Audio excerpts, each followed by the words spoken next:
ونصلي ونسلم على رسوله الكريم وعلى آله وصحبه أجمعين وبعد۔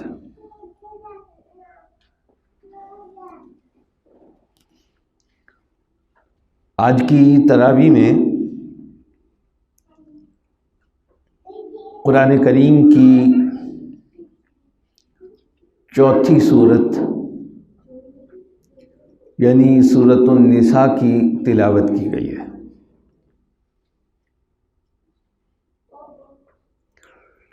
اس صورت میں اللہ جل جلالہ نے جو مضامین بیان فرمائے ہیں ان میں سے ایک مضمون کا تعلق انسان کی خاندانی زندگی کے ساتھ ہے۔ چنانچہ اس سلسلے میں قرآن کریم نے کئی ہدایات دی ہیں اور اس کے ساتھ ساتھ اللہ جل جلالہ نے انسان کی سوشل لائف، اس کی سماجی زندگی کے بارے میں بھی کچھ ہدایات ارشاد فرمائی ہیں۔ دونوں قسم کی باتوں میں سے چند چیزیں میں اس وقت آپ کے سامنے عرض کروں گا۔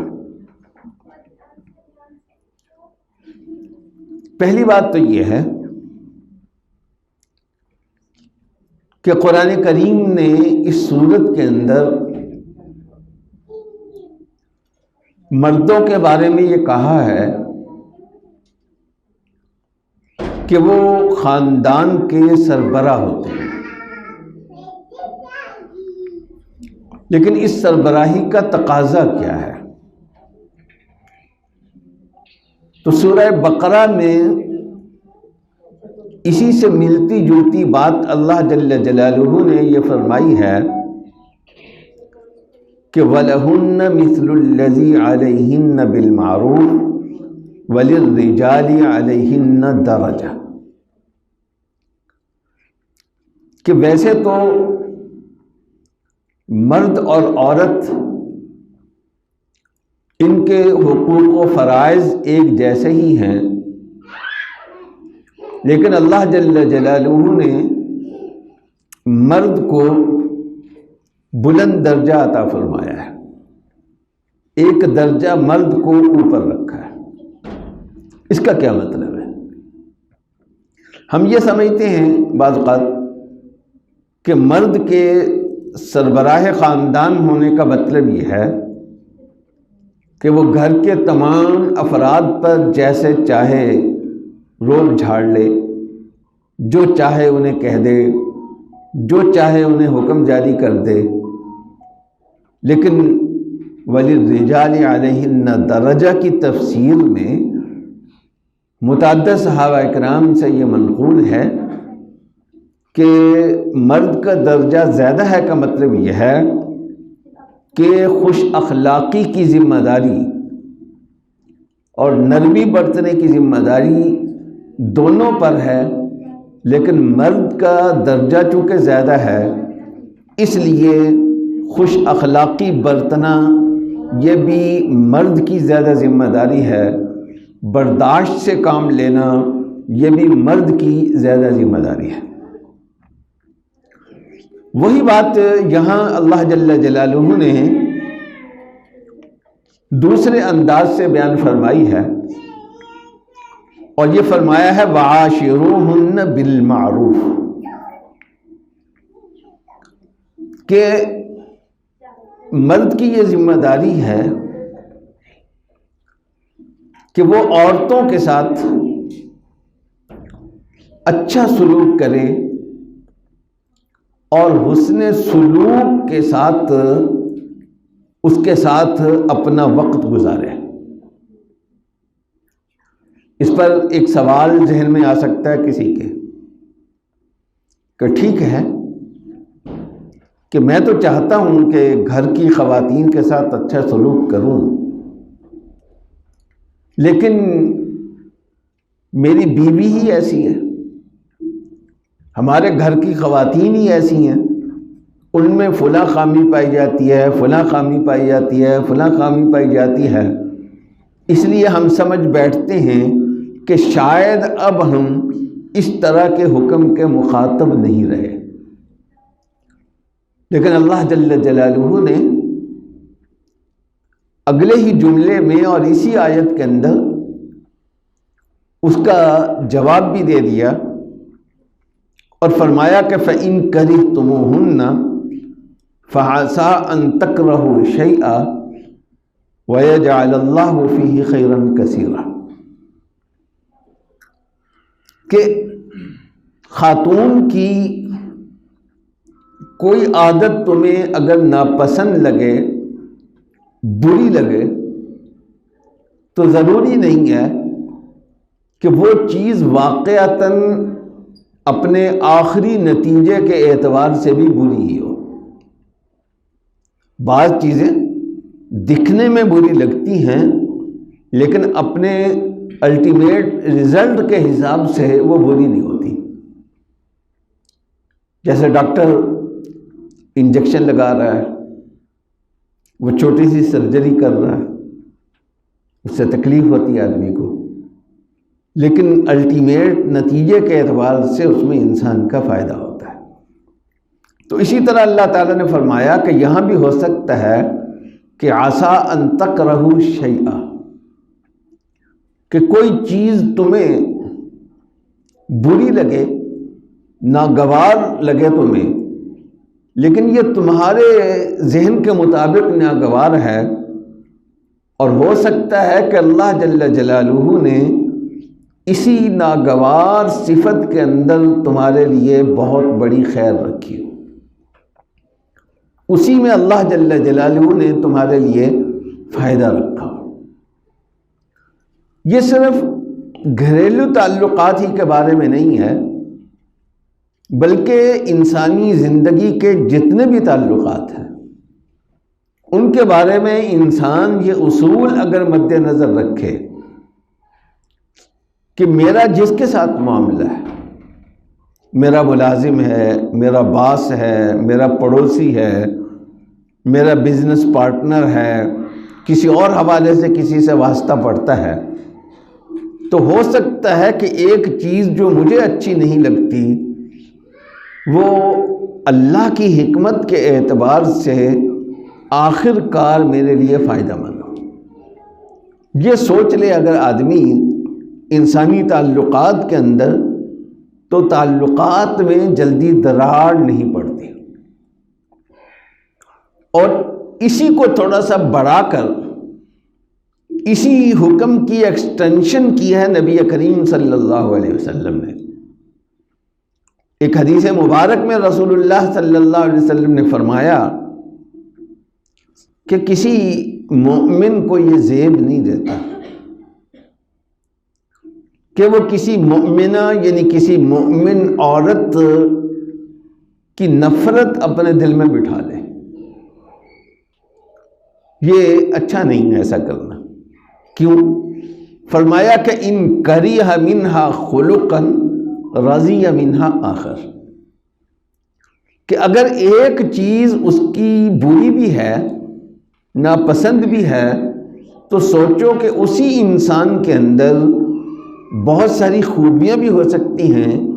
اور ان خوبیوں سے مجھے ہو سکتا ہے فائدہ بھی پہنچ رہا ہو۔ یہ گھریلو تعلقات ہوں، والدین اولاد کے تعلقات ہوں، یا ہماری سماجی زندگی کے جتنے بھی تعلقات ہیں، ان میں اگر آدمی یہ اصول جو نبی کریم صلی اللہ علیہ وسلم نے اسی آیت کی توسیع کرتے ہوئے بیان فرمایا ہے، یہ اگر ذہن میں رکھا جائے تو ہمارے تعلقات، بہت سارے تعلقات خراب ہونے سے بچ سکتے ہیں۔ یہ تو جو ہماری خاندانی زندگی ہے اس کے بارے میں اس صورت میں جو قرآنی ہدایت ہے اس کا تذکرہ میں نے کیا۔ دوسری بات، اس سورت کی 36ویں آیت کے اندر اللہ جل جلالہ نے دین کا خلاصہ اور لب لباب بیان فرمایا ہے۔ یہ قرآن کریم کا ایک طریقہ ہے، اسلوب ہے، انداز ہے، سٹائل ہے قرآن کا، کہ وہ کچھ نیکیوں کا پیکج بنا کر ایک جگہ رکھ دیتا ہے۔ جیسے دکانوں کے اندر پیکج ہوتے ہیں KFC کے، ہارڈیز کے اور میکڈونلڈز کے، کہ یہ ڈیل ہے جی، اس میں فلاں فلاں چیزیں ہیں، اور یہ دوسری ڈیل ہے، اس میں فلاں فلاں چیزیں ہیں۔ اسی طرح قرآن کریم نے مختلف جگہوں پر چھوٹی چھوٹی ڈیلیں بنا کر، یعنی نیکیوں کا ایک مجموعہ، ایک سیٹ بنا کر مختلف جگہوں پر پیش کیا۔ وہی بات اس سورت کی آیت نمبر 36 میں ہے، اور اس میں کچھ احکامات دیے ہیں جن میں سے زیادہ کا تعلق ہماری سماجی زندگی کے ساتھ ہے، ہماری سوشل لائف کے ساتھ ہے، ہمارا سوسائٹی سے جو واسطہ پڑتا ہے اس میں ہم نے کیسے رہنا ہے۔ تو فرمایا کہ وَاعْبُدُوا اللَّهَ وَلَا تُشْرِكُوا بِهِ شَيْئًا، پہلی بات کہ صرف اللہ کی عبادت کرنی ہے اور اللہ کا شریک کسی کو نہیں بنانا۔ دوسری بات وَبِالْوَالِدَيْنِ إِحْسَانًا، اپنے والدین کے ساتھ اچھا سلوک کرنا ہے، عمدہ سلوک کرنا ہے، احسان کا معاملہ ان کے ساتھ کرنا ہے۔ احسان یہ قرآن کریم کی ایک ٹرم ہے، اصطلاح ہے، جس کا مطلب ہوتا ہے کہ کسی کام کو انتہائی پرفیکٹ طریقے سے کرنا، اس کو معیار کی بلندی تک پہنچا دینا، یہ احسان کہلاتا ہے۔ تو اپنے والدین کے ساتھ جب معاملہ کرو تو اس میں اس معاملے کی خوبصورتی اپنے معیار کے اعتبار سے بلندی تک پہنچی ہوئی ہو۔ اور تیسرا حکم یہ بیان فرمایا کہ وَبِذِي الْقُرْبَى، اپنے رشتہ داروں کے ساتھ بھی احسان کرنا ہے، یعنی تعلق کی جو نوعیت ہے، تمہارا برتاؤ ان سے ہے، وہ برتاؤ حسن کے اعلیٰ معیار کو چھو رہا ہو۔ جتنا بہتر کر سکتے ہو اتنا ہی تمہارے لیے زیادہ اچھا ہے۔ تمہارے جتنے بھی رشتہ دار ہیں، رشتہ داروں میں سب سے قریبی رشتہ تو والدین اولاد کا ہے، بہن بھائیوں کا رشتہ ہے، اور کئی قسم کے رشتے ہیں۔ تیسرا فرمایا کہ یتیموں کے ساتھ تم نے اچھا برتاؤ کرنا ہے۔ نبی کریم صلی اللہ علیہ وسلم کا ارشاد ہے کہ جو آدمی کسی یتیم کی کفالت کرتا ہے اور اس کے ساتھ اچھا سلوک بھی کرتا ہے، تو فرمایا کہ میں اور وہ قیامت کے دن اس طریقے سے ہوں گے۔ آپ نے اپنی 2 انگلیوں کو اوپر کیا اور دونوں انگلیوں کو ملا کر یہ بات کی، یعنی جو کسی ایک یتیم کے ساتھ بھی اچھا برتاؤ کرے گا اور اس کی کفالت کرے گا تو وہ نبی کریم صلی اللہ علیہ وسلم کے جنت میں انتہائی قریب ہو جائے گا۔ اور 5ویں نمبر پر فرمایا کہ مساکین کے ساتھ اچھا سلوک کرنا ہے، یعنی معاشرے کا جو پسا ہوا طبقہ ہے، جو زندگی کی دوڑ میں پیچھے رہ جانے والا طبقہ ہے، ان کے ساتھ حسن سلوک کرنا۔ اور یہ ایک ایسی چیز ہے کہ نبی کریم صلی اللہ علیہ وسلم کو ایک خاص الخاص موقع پر یہ دعا سکھائی گئی ہے۔ ایک خاص تجلی اللہ جل جلالہ کی رسول اللہ صلی اللہ علیہ وسلم پر ہوئی، اور اللہ سے انتہائی اعلیٰ درجے کا مکالمہ ہوا اعلیٰ درجے کی ملاقات ہوئی اللہ کے ساتھ، اور اس ملاقات کے اختتام میں خود اللہ جل جلالہ نے کہا کہ مجھ سے کوئی تحفہ مانگو، اور پھر اللہ جل جلالہ نے رسول اللہ صلی اللہ علیہ وسلم کو کچھ دعائیں سکھائی. میں انشاءاللہ کسی دن وہ دعائیں ساری عرض کروں گا، لیکن ان میں سب سے پہلی دعا یہ ہے کہ اللہم انی اسألک حب المساکین، کہ جو خاندان کے، جو سوسائٹی کے کمزور طبقات ہیں، میرے دل میں ان کی محبت پیدا کر دیجیے، ان کے لیے میرے دل میں ہمدردی پیدا کر دیجیے، یہ میں آپ سے مانگتا ہوں. اور اس سے اگلے نمبر پر 3 قسم کے پڑوسیوں کا ذکر ہے. پہلے نمبر پر فرمایا کہ والجار ذی القربہ، کہ وہ پڑوسی جو صرف تمہارا پڑوسی ہی نہیں ہے بلکہ تمہارا رشتہ دار بھی ہے. انسان کے بچے، اس کے بیٹے، اس کی بیٹیاں، اس کی بہو وغیرہ وغیرہ، یہ رشتہ دار بھی ہیں اس کے، اور رہتے بھی ایک ہی جگہ پر ہیں. تو 2 وجہ حسن سلوک کی جمع ہو جاتی ہیں، ایک رشتہ دار ہونے کی وجہ اور دوسرے پڑوسی ہونے کی وجہ. اور دوسری قسم کا فرمایا والجار الجنب،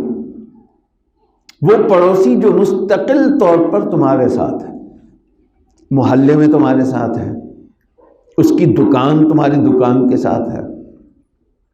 جاب میں، ملازمت میں اس کی سیٹ تمہاری سیٹ کے قریب ہے، مستقل طور پر اس سے واسطہ پڑتا رہتا ہے، ان کے ساتھ اچھا برتاؤ کرنا ہے تمہیں. اور تیسرے نمبر کا پڑوسی فرمایا والصاحب بالجنب، ایسا پڑوسی جس کے ساتھ عارضی سا واسطہ آدمی کو پڑ جائے، زیادہ لمبا واسطہ نہ ہو. مثلا ہم سفر کر رہے ہیں، بس میں ہمارے ساتھ والی سیٹ پہ کوئی بیٹھا ہوا، بلکہ عارضی طور پر اس بس کے جتنے بھی مسافر ہیں وہ سارے کے سارے پڑوسی ہیں. جہاز میں بیٹھے ہیں،